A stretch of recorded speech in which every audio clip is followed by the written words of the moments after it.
La classe d'art dramatique du collège Saint-Bénigne présente les enquêtes de l'inspectrice Lafouine. Une fiction théâtralisée et librement adaptée des enquêtes du même nom écrites par Christian Souchard. Qu'il faille procéder par élimination ou par déduction, ou qu'il faille exposer des mensonges, l'inspectrice Lafouine n'a pas son pareil pour venir au bout des énigmes les plus retorses. Saurez-vous, tout comme l'inspectrice Lafouine, résoudre l'enquête ? À vous de jouer, en écoutant bien les indices qui parsèment la narration.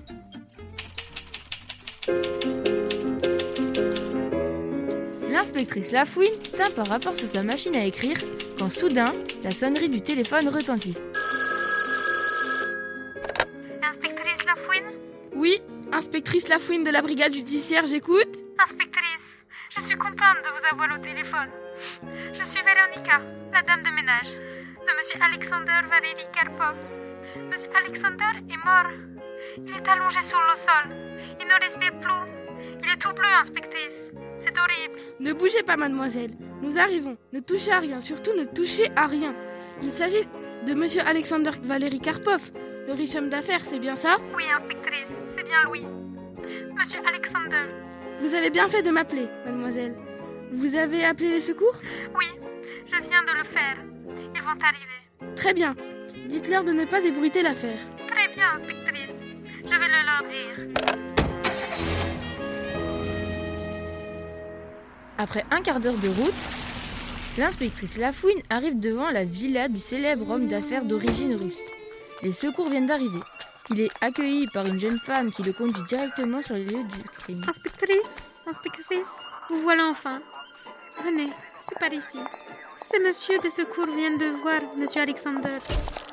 Bonjour, inspecteur. Nous ne pouvons rien faire. Monsieur Karpov est décédé. Nous n'avons rien touché, comme vous l'avez demandé. Merci, messieurs. Je vais aller constater la scène. Restons discrets sur cette affaire. Il en va de l'enquête.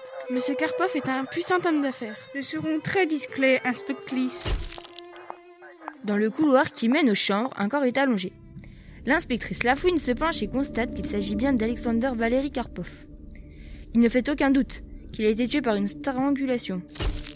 Une cordelette est encore serrée autour de son cou. Je viens tous les jours faire le ménage chez monsieur Alexander. Et c'est en arrivant à 9h ce matin, en prenant mon service, que j'ai découvert monsieur Alexander allongé là, tout bleu, sans vie. Avez-vous prévenu d'autres personnes ? Non, inspectrice. Je vous ai tout de suite appelé. Puis, j'ai appelé les secours. Depuis, je n'ai vu personne. Je n'ai touché à rien. Après une rapide enquête sur les proches de la victime, l'inspecteur Lafouine continue de ne pas dévoiler les circonstances du meurtre et d'aller lui-même prévenir les 4 frères d'Alexander Valéry Karpov. Dimitri, Ivan, Boris et Igor Karpov. L'inspecteur se rend tout d'abord chez le frère aîné qui vit avec sa famille dans un pavillon de banlieue. Quand il apprend la disparition de son frère, Dimitri lâche ces quelques mots. Pauvre Alexander, aie beau goût, inspectrice. Alexander trempait souvent dans des affaires louches. Il vendait des armes à tout le monde, des Kalachnikov, des AK-47, des fusils d'assaut AKM. La mafia russe aura certainement engagé un tueur pour l'étrangler. Le second frère, Ivan, a l'air indifférent. Je ne voyais plus Alexander depuis 2 ans. Nous nous étions fâchés.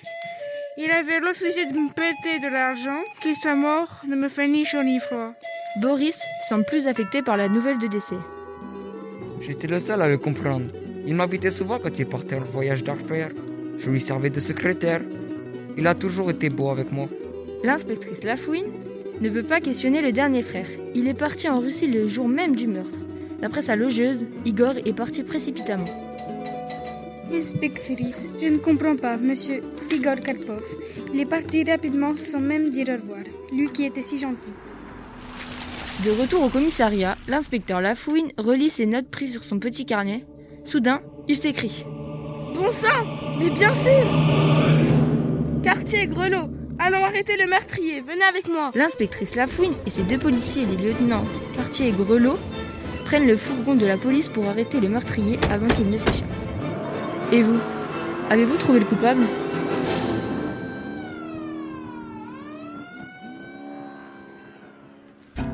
C'était les enquêtes de l'inspectrice Lafouine, une fiction théâtralisée et librement adaptée des enquêtes du même nom de Christian Souchard.